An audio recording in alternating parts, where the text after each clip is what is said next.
지금 우리는 그 사도행전을 계속 보고 있습니다. 오늘은 28번째 마음을 굳게 하라 하는 제목으로 말씀을 제가 준비했습니다. 사도행전은 28장에서 끝나죠. 사도들이 복음을 전했던 주로 사도 바울의 복음 증거의 사역을 소개하고 있는데, 복음 증거는 28장으로 끝난 게 아니고 그 다음으로 계속 이어집니다. 그래서 많은 신학자들이 2000년 동안 계속 우리는 사도행전 29장을 쓰고 있다, 이렇게 표현을 합니다.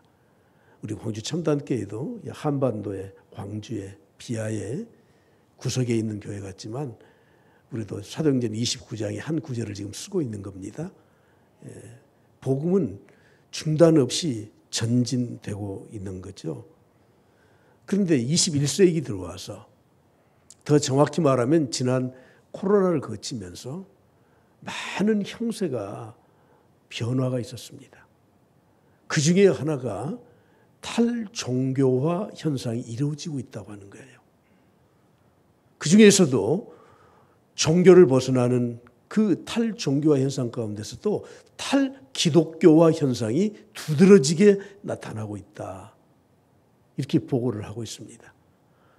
과거에는 웬만하면 우리 대한민국의 국민들 가운데 종교는 뭐 있어야 되죠. 그리고 종교 없어요 하는 사람들이 10% 미만이었는데, 최근에 조사를 해보니까 종교를 가졌던 사람들이 탈종교화, 탈기독교화를 겪으면서 나는 종교가 없습니다, 필요 없습니다 하는 사람이 60%나 돼요. 최근에 기독교 기관에서 조사를 해봤더니 더 돼요. 63%예요. 아주 심각합니다. 그러나 저는 하나님의 말씀, 사도행전을 보면서 그 큰 문제가 되지 않으리라고 생각합니다. 왜냐하면 복음은 중단 없이 증거되고 있고 복음은 계속해서 진전하고 있기 때문에 그런 겁니다. 그런 입장에서 오늘 저는 우리 성도들과 함께 좀 본질적인 내용뿐만 아니라 정말 우리가 복음에 합당한 삶을 어떻게 살아야 될 것인가에 대해서 오늘 좀 심도 있게 말씀을 좀 드리고자 합니다. 주님 말씀하셨습니다. 성령이 너희에게 임하시면 너희가 권능을 받고 예루살렘과 온 유대와 사마리아와 땅 끝까지 이르러 내 증인이 되리라 말씀하셨지 않습니까? 그래서 주님이 승천하신 이후에 약 1900년 지난 이후에 19세기 말 1895년에 이 땅에 복음이 증거되었습니다. 1885년, 지금으로부터 약 140년 전에 이 땅에 공식적으로 기독교의 복음이 증거되었습니다. 지금도 우리 대한민국의 선교사들이 미국 선교사 다음으로 많은 인원이 세계 곳곳에 가서 복음을 증거하고 있습니다. 인구 대비 또는 뭐 GNP 대비로 보면, 기독교인 대비로 보면 우리 대한민국이 퍼센테이지가 훨씬 더 높은 선교사들이 복음을 전하고 있지 않습니까? 복음은 역동적이에요. 한 곳에 머무르지 않아요.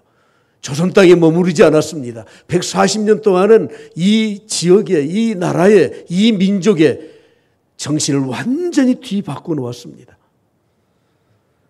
그러나 그 삶을 온전히 감당하지 않게 되면 복음의 촛대를 다른 민족, 다른 국가에 하나님을 옮기셔요. 그래서 우리는 이런 탈종교와 탈기독교화의 이런 현상 속에서도 우리는 복음을 굳게 붙들고 복음을 전하는 교회로 더욱더 성장해 나갈 수 있기를 간절히 축복합니다. 제가 신학을 공부하면서 목회를 하면서 그나마 참 다행인 것은 우리나라의 최초의 복음을 전했던 북장로교회 선교사, 남장로의 선교사, 이 개혁주의의 선교사들이 우리에게 올바른 신학과 신앙을 물려주었기 때문에 우리는 아직도 신앙이 변질되지 않고 이 세상의 어떤 풍파와 신학의 그 풍조 속에서도 우리는 믿음을 올바르게 지켜나가고 있다는 것을 감사하게 저는 생각합니다. 바울과 사도들이 복음을 전했던 사도행전의 그 복음 증거의 사역을 보게 되면 같은 민족인 유대인들의 저항과 그리고 이방 종교의 박해를 얼마나 많이 받았는지 모릅니다. 그러므로 우리는 하나님의 교회를 보면서, 영적인 이 상황을 보면서 우리의 지성과 이성으로만 이 상황을 보지 말고 하나님이 우리에게 허락하신 성령님의 역사하심으로 복음의 역사를 볼 수 있길 바랍니다. 오늘 같이 좀 찬송을 부르려고 하는데, 여러분 과거에 농경 시대에 봄이 되면은 설 지나고 정월 보름이 지나면 양력으로 2월 이제 말 3월 달이 시작이 되면 봄비가 내리기 시작하잖아요. 그때 농사 지을 때 가장 먼저 했던 일이 논농사를 지으면서 논을 갈았습니다. 겨울 동안에 얼어붙어 있는 논을 다 갈아 엎어놨습니다. 그래야 비가 오면은 머무르고 이게 박테리아가 번식을 하는 거예요. 5월 말 6월 초가 되면은 나가서 논두렁을 삽으로 다 단도리를 했어요. 비가 오면 새어나가지 말라고. 아무리 비가 쏟아져도 마른 땅에, 메마른 땅에 비가 오면 다 유실되고 맙니다. 논두렁에 이 두렁을 잘 막아놓지 않으면 비가 다 새어나갑니다. 엘리사의 제자 선지생도가 빚을 잔뜩 지고 하나님의 일을 하다가 세상을 떠나버렸습니다. 과부가 된 그 부인이 엘리사 선지자에게 사정을 하죠. 우리 집이 빚더미에 앉았습니다. 우리 아이들 전부 다 종으로 팔려가게 됐습니다. 엘리사가 뭐라고 말을 합니까? 그래, 너희 집에 있는 게 뭐냐? 기름 한 병 있습니다. 좋다. 그러면 그릇을 많이 준비해라. 이웃에 있는 그릇을 아이들 시켜서 다 준비해 놓았습니다. 그리고 말을 합니다. 기름을 따르라. 그랬더니 기름이 그릇에 가득가득 담겨요. 동네에서 빌려온 모든 그릇에 기름이 가득 찼어요. 엘리사가 묻습니다. 더 이상 그릇이 없느냐? 없습니다. 기름이 그쳤습니다. 여러분, 하나님의 은혜와 축복이 이 시대에 중단된 게 아니에요. 지금도 하늘의 이 은혜와 축복이, 각양 좋은 은사와 선물이 빛들의 아버지 하나님께로부터 지금도 내려오고 있는데, 우리의 심령을 갈아엎지 아니하고, 우리가 믿음의 그릇을 준비하지 아니하고, 축복받을 그릇을 준비하지 않고 심령의 준비가 있지 않기 때문에 아무리 하늘에서 비가 내려도, 하늘에 축복이 있어도 우리는 그 축복을 담을 그릇이 없기 때문에 담지 못하는 것입니다. 그러므로 이 세상이 어떠니, 탈종교화가 어떠니, 기독교화가 어떤 이런 말에 귀 기울이지 마시고, 오직 여러분들은 하늘의 하나님의 은혜와 축복을 기대하면서 오늘 또 우리의 심령의 문을 활짝 열고, 오늘 이 시간에 하나님의 은혜가, 생명의 강수가 차고 넘치길 간절히 축복합니다. 우리 함께 찬양하기를 원합니다. 우리 함께 기도해 주 앞에 나와 무릎 꿇고 하늘 문이 열리고 은혜의 빗줄기 이 땅 가득 내리도록 마침내 주 오셔서 의의 빗줄기 우리 위에 부으시도록 우리가 찬양합니다. 우리 함께 기도해 주 앞에 나와 무릎 꿇고 긍휼 베푸시는 주, 하늘을 향해 두 손 들고 하늘 문이 열리고 은혜의 빗줄기 이 땅 가득 내리도록 마침내 주 오셔서 의의 빗줄기 우리 위에 부으시도록. 다시 한번 더 부릅니다. 우리 함께 기도해, 우리 함께 기도해 주 앞에 나와 무릎 꿇고 긍휼 베푸시는 주, 하늘을 향해 두 손 들고 하늘 문이 열리고 은혜의 빗줄기 이 땅 가득 내리도록 마침내 주 오셔서 의의 빗줄기 우리 위에 두 손 높이 들고 찬양하며 하늘 문이 열리고 하늘 문이 열리고 은혜의 빗줄기 이 땅 가득 내리도록 마침내 주 오셔서 의의 빗줄기 우리 위에 부시 두 손 더 높이 들고 소리 높여 하늘 문이 열리고 은혜의 빗줄기 이 땅 가득 내리도록 마침내 주 오셔서 의의 빗줄기 우리 위에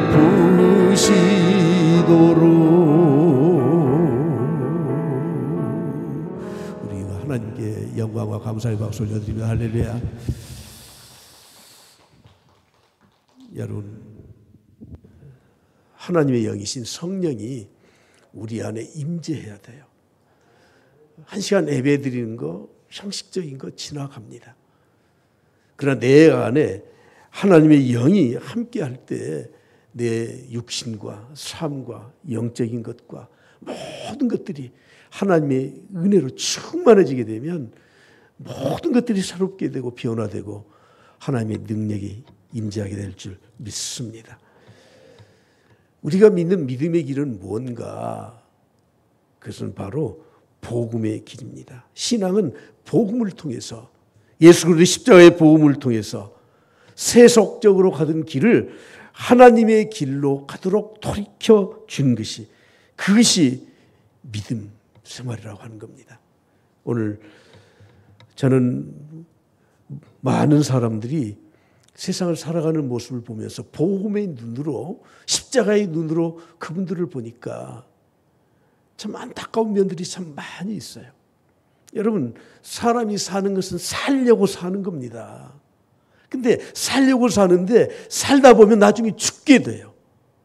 그래서 사람들은 삶의 의미를 모르고 하나님을 모르고 살게 되면 마지막 허무하다, 허망하다, 세상 별거 없다, 그런 말을 하고 세상을 떠나지 않습니까? 우리가 세상 사람들을 보면서 복음의 눈으로 하나님의 눈으로 그 사람들을 보면서 그 사람들 안에 있는 울부짖음을 보지 못한다면 우리는 참 성령이 내 안에 계셨다고 할 수 없는 겁니다. 사람들은 살려고 얼마나 몸부림을 칩니까? 추석 연휴 전에 제가 주일날은 아침에 이렇게 걷기를 잘 못해요. 하루 종일 새벽부터 예배 인도해야 되고 그래서 그러다가 지지난주인가요? 저 7시 넘어서 이 지역을 좀 다시 한번 돌아봤습니다. 비야 저쪽으로 상가 쪽으로 가보니까 벌써 그때 가게 문을 다 열었더라고. 추석 전전주이니까 아마 대목장이고 그래서 일찍도 문을 열더라고요. 그날 저녁에 10시 넘어서 또 비아를 한 바퀴 돌았더니 그때까지도 문을 열고 있어요. 10시, 11시까지. 와, 자영업 하시는 분들, 가게 하시는 분들 보니까 아침 일찍 7시, 6시부터 문 열어서 저녁 10시, 11시 될 때까지 문을 열고 계신 분들이 계셔. 왜 그럴까요? 좀 살아보려고. 대단하지 않습니까? 우리 지역에 다문화 가족들이 많이 와서 살고 있습니다. 북한에서 휴전선을 넘어서 목숨을 걸고 왜 이 땅 대한민국에 오는 겁니까? 한번 살아보려고. 배를 타고 며칠씩 동해를 건너서 이 남한에 왜 오는 겁니까? 한번 살아보려고 그런 거예요. 생지옥 같은 저 북녘 땅에서 어떻게든 살아보려고 휴전선을 넘어서 지뢰밭을 건너서 압록강을 건너고 두만강을 건너서 저 중국 땅에서 체류하고 있다가 기회가 되면 캄보디아로, 태국으로, 미얀마로 건너갔다가 제3국을 통해서 1년, 2년 기다렸다가 한국 땅에 와요. 왜 온다고요? 살아보려고 그러지 않습니까? 이 주에 외국인들, 노동자들이 많이 있는데 왜 이 땅에 와서 그렇게 중노동을 하면서 사는 겁니까? 살아보려고. 우리가 믿음의 눈으로 그런 삶을 보면 그들에게 정말 무엇이 필요한 것인가 하는 것을 우리가 알 수 있지 않겠습니까? 성경은 우리에게 말씀합니다. 살 수 있는 길이 있다. 그 길로 가야 된다. 마태복음 7장 13절에 말씀합니다. 좁은 문으로 들어가라. 멸망으로 인도하는 문은 크고 그 길이 넓어 그리로 들어가는 자들이 많을 것이다. 그러나 생명으로 인도하는 문은 좁고 길이 협착하여 찾는 자가 적다고 말씀을 하고 있습니다. 살려고 그들이 이 땅에 와서 사는데, 살려고 몸부림치는데, 그런데 마지막은 죽게 되는 거예요. 주님은 우리 인생에게 살 길을 주시기 위해서 그 길이 좁은 문, 좋은 길, 협착한 길, 고통의 길, 힘든 길이지만 그 살 길을 우리에게 주셨다고 성경은 말씀하고 있지 않습니까? 사도행전 4장 12절에 말씀하죠. 다른 이로서는 구원을 받을 수 없나니 천하 사람 중에 구원을 받을 만한 다른 이름을 우리에게 주신 일이 없다고 말씀합니다. 오직 예수 그리스도만이 살 길이고 그것이 생명의 길일 것을 우리에게 말씀하고 있지 않습니까? 주님은 직접 말씀하셨습니다. 내가 곧 길이요. 주님은 자신을 가리키면서 내가 곧 인생의 길이야. The road. 인생의 길이에요. 내가 곧 진리예요. 주님이 진리셔요. 주님이 생명이셔요. 나로 말미암지 않고는 아버지께로 올 자가 없다고 말씀을 하고 있습니다. 여러분, 사람들이 살려고 아주 발부둥치고 몸서리치게 그렇게 살아가는데 결국엔 다 죽어요. 결국엔 그들은 하나님을 모르고 복음을 모르고 멸망의 길로 갈 수밖에 없는 겁니다. 그런데 우리를 살리는 이 십자가의 길, 구원의 길은 어떤 길입니까? 좁은 길, 고난의 길, 죽음의 길이라고 말씀을 하고 있습니다. 복음은 사람들을 살도록 인도하지만 그 복음의 길을 가는 사람들은 내가 고난을 당해야 되고 결국은 내가 죽어야, 재물이 되어야 내가 살 수 있는 길로 간다고 성경은 말씀하고 있습니다. 주님이 이 땅에 오신 목적에 대해서 인자가 온 것은 섬김을 받으려 함이 아니다. 세상 사람들은 살려고 몸부림치면서 자꾸 섬김을 받으려고 하지 않습니까? 도리어 섬기려 하고 다 같이 봅니다. 시작. 자기 목숨을 많은 사람의 대속물로 주려 함이니라. 대속물로 주려 함이니라. 주님이 우리를 살려주시기 위해서 십자가를 지시고 대속 제물이 되셨다. 그렇게 말씀하고 있습니다. 최근에 그 발간된 책 가운데 대속신앙이 기독교를 망치고 있다. 이런 그 제목의 책이 발간되었습니다. 대속신앙이 기독교를 망치고 있다는 거예요. 그분은 목사예요. 그분은 신학자예요. 그런데 어떻게 하나님을 믿었는지, 복음이 무엇인지를 그분이 아는지 대속신앙이 기독교를 죽이고 있다니요. 망치고 있다니요. 사랑하는 성도 여러분, 그분이 주장하는 요지가 무엇인지 제가 몰라서 무식해서 하는 말이 아니에요. 그러나 정말 신앙의 본질은 바로 좁은 길, 좁은 문, 고난의 길, 십자가의 길, 죽음의 길입니다. 주님은 그 길로 가시면서 우리를 살려주셨다고 말씀을 하고 있습니다. 요한복음 12장에서 말씀하죠. 진실로 진실로 너희에게 이르노니 한 알의 밀알이 땅에 떨어져 죽지 아니하면 한 알 그대로 있어요. 땅에 떨어져 죽어야 돼요. 근데 죽지 않으면 썩더라고. 썩어서 없어지더라고요. 그 다음에 계속 보십시오. 죽으면 많은 열매를 맺느니라. 주님이 죽으심으로 많은 열매를 맺었습니다. 우리가 복음을 믿고 우리 자신을 죽이고 내 자신을 버리고 그리고 내 안에 예수 그리스도가 살아계시도록 할 때 비로소 많은 열매를 맺고 생명을 살리는 역사가 일어나게 되는 줄 믿습니다. 그러므로 하나님의 자녀된 성도들은 이 땅에 살면서 예수 그리스도의 제자의 삶을 살아야 되는데 그 삶은 십자가의 길, 죽음의 길, 고난의 길, 좁은 문, 좁은 길이라고 성경은 말씀을 하고 있습니다. 요즘 교회 안에 기독교 안에서뿐만 아니라 세상 사람들도 영성이라는 말을 많이 쓰고 있습니다. 영성. 특별히 기독교 영성이 무엇입니까? 내 안에 인간 내부에 존재하는 하나님의 성품을 간직하는 것을 바로 우리 기독교에서는 성경에서는 그걸 스피리추얼리티, 이 영성이라고 말을 하는 겁니다. 내가 하나님을 믿었다면 복음이 내 안에 있다면 그 복음을 경험한 사람들은 내 안에 하나님의 영이 계시기 때문에 가치관이 달라요. 생각이 달라져요. 정신의 세계가 달라진다고 하는 것입니다. 그런데 내가 형식적으로 교회는 다녀요. 종교라는 기독교라고 쓰긴 써요. 예배 시간에 참석은 해요. 그러나 내 안에 하나님의 영, 하나님의 성품이 내 안에 거하지 않기 때문에 그 가치를 모르기 때문에 우리는 세상 사람들과 똑같은 가치관, 사고방식으로 살아갈 수밖에 없는 겁니다. 하나님의 영성을 가진 사람의 특징은 크게 두 가지로 말을 할 수 있습니다. 첫 번째는 자기를 부인합니다. 성령이 내 안에 계시면은 나라고 하는 이 자아, 에고라고 하는 이 내 자아를 먼저 부인하게 되는 거예요.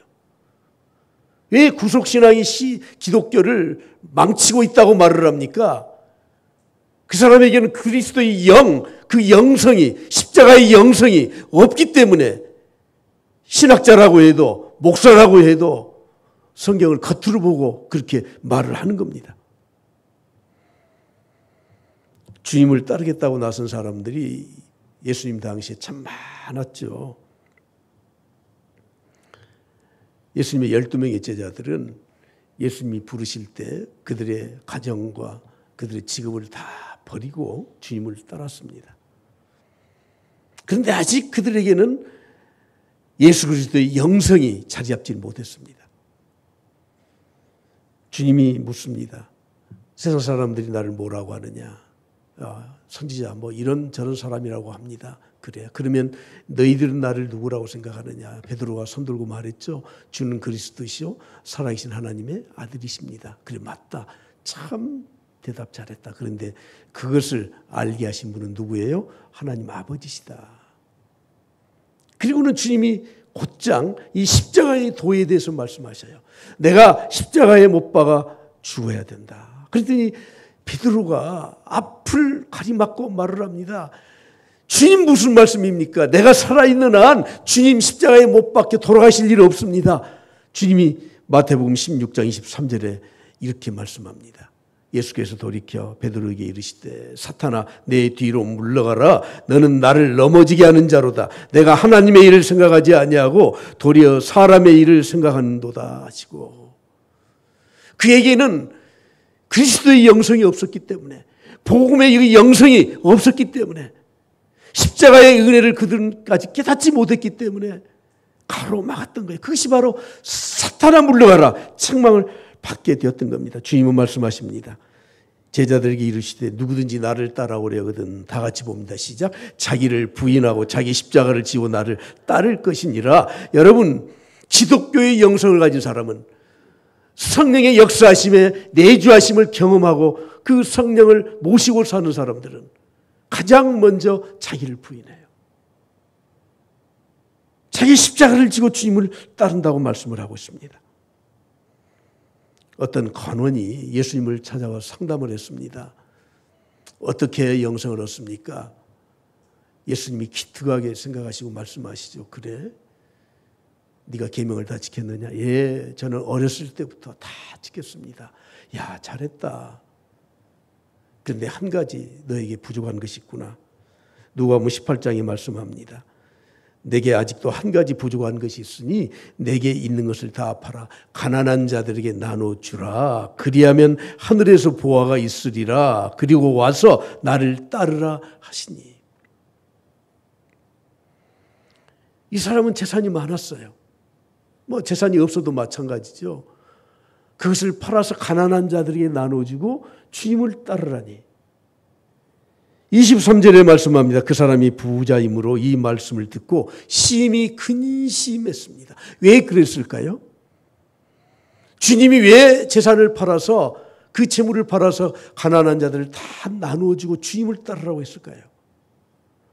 사람들의 생각은 전부 다 재물, 세상 것에 관심이 있어요. 하나님의 영성을 가지면 세상 것이 있으면 좀 편하고 좋고, 이거 남겨두고 가면은 이거 별거 없어. 이걸 다 좋은 일에 써야지. 하나님의 일에 써야지. 하나님의 영성을 가지면 그렇게 사는 겁니다. 세상에 물질을 모아놓고 가면 그것이 누구 것이 되는 겁니까? 주님 말씀하셨습니다. 그래, 네가 나를 따르고 싶으냐? 그러면 네가 가진 재물을 다 팔아서 거기에 소망 두지 마라. 그런데 소망 두는 게 아니다. 우리 주님 따르라. 주님은 한 사람을 지목해서 말씀하셨습니다. 나를 따르라.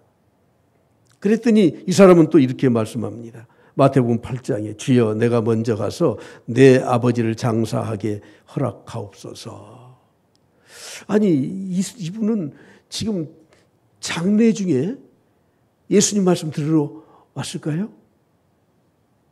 아니잖아요.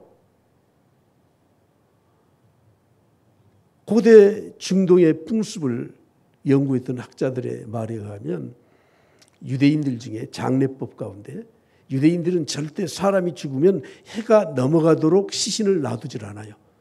해가 넘어가기 전에 당일날 장례를 치러요. 그래서 예수님도 오후 3시에 돌아가시고 바로 장례를 치렀지 않습니까?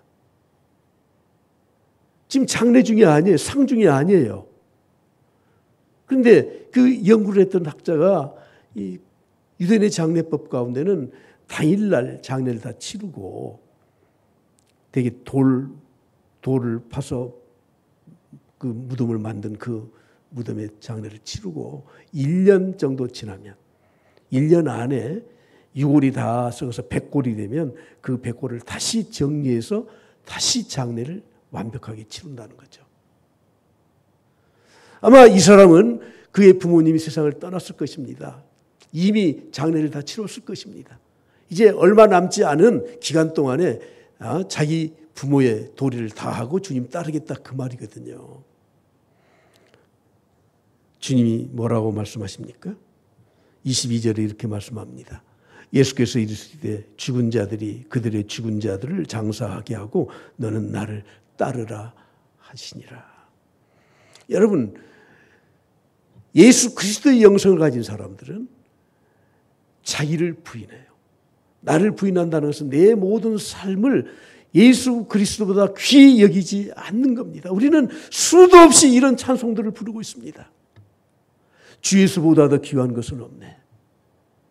그런데 우리의 삶은 어떻습니까? 나를 부정하지 않아요. 나를 부인하지 않습니다. 내가 있어야 주님도 있는 겁니다. 주님이 나를 좀 도와주셔야지 내가 주를 위해서 산다고 하는 것은 그것은 신앙이 아니라고 생각합니다. 두 번째, 기독교의 영성을 가진 사람들은 나를 부정하지만 나는 죽이지만 하나님이 내 안에 살아계심을 항상 알고 그 능력으로 살아가는 사람들입니다.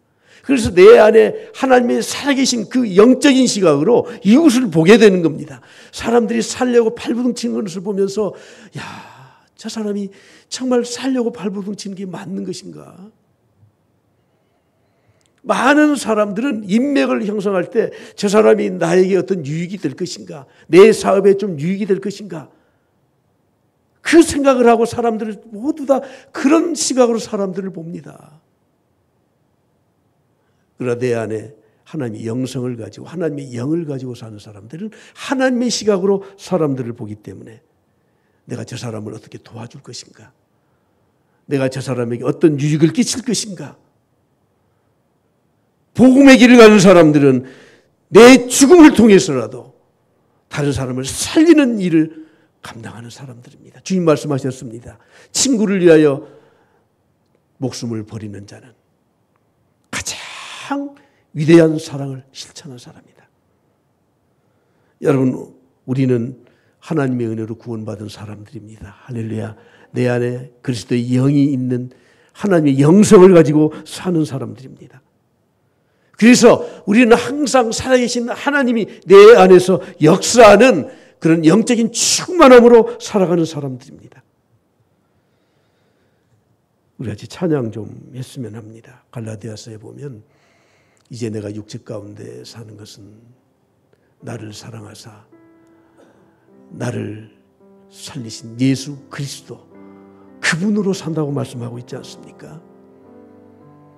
여러분, 오늘 우리는 내가 살기 위해서 다른 사람 죽이고 내가 살기 위해서 다른 사람에게 손해 입히고 내가 살기 위해서 내가 잘난 척하고 그렇게 사는 사람들이 아니에요.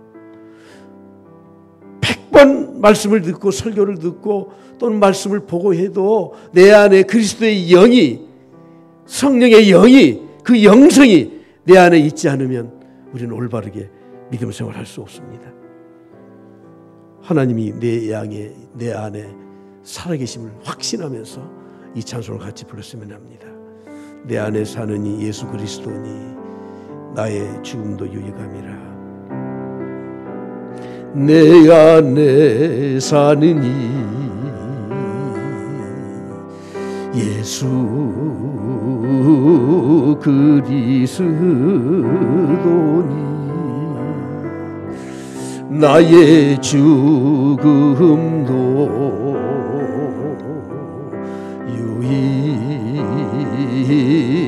유익함이라. 내 안에 사느니 내 안에 사느니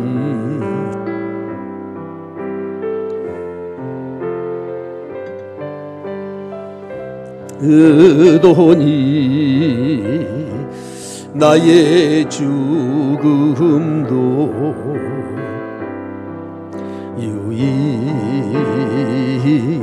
유익함이라. 나의 왕 내 노래 나의 왕 내 노래 내 생명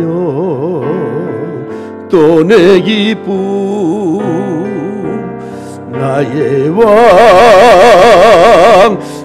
내 검 내 평화 나의 주 내 안에 사느니 예수 그리스도니 나의 죽음도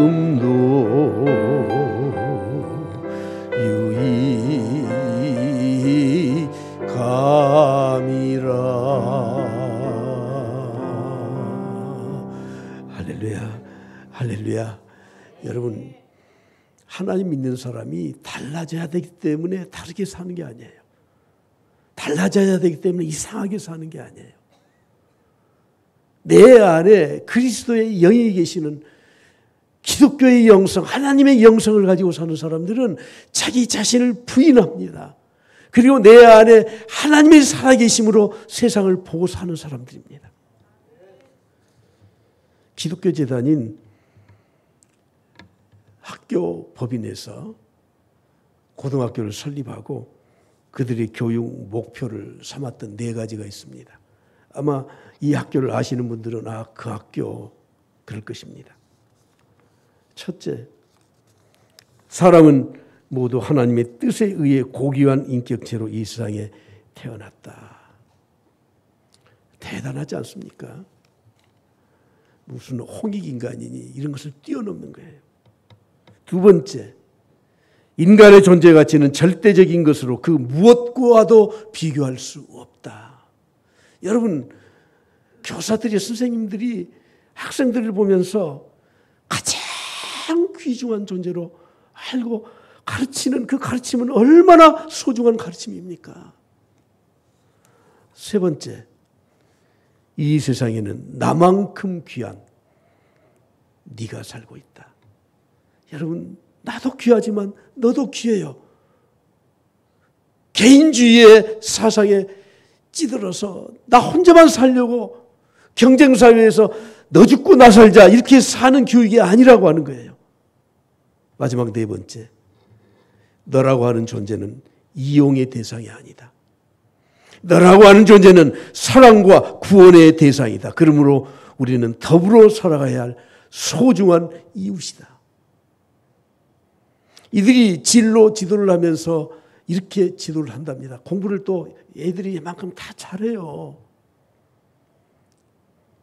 그들이 진로를 결정하지 못했을 때 그래? 그러면 다른 사람 안 가는 과를 네가 가라. 그 과가 필요하니까 존재하니까. 취직을 할 때 월급이 작은 곳으로 가라. 그것은 누구도 안 가려고 그러니까 네가 그곳에 가서 회사를 바꿔놓아라. 그렇게 살다 다 망하겠다고요? 절대 안 망해요. 절대 안 망해요. 여러분, 벌써 시간이 되어버려가지고 이제 본론 보고 들어가야 되는데 다음 주에 제가 2번째로 이 말씀과 연결해서 할 겁니다. 우리 그리스도인들은 보통 사람이 아니에요. 세상만 보고 그냥 편히 살려고 사는 사람들이 아니에요. 사도들이 바울과 바나바가 선교를 하면서 은혜 받았다는 사람들이 또 충동질을 받아서 자기를 내치고 오늘 본문 말씀에 보면은 그 안디옥에서 230km를 왔어요.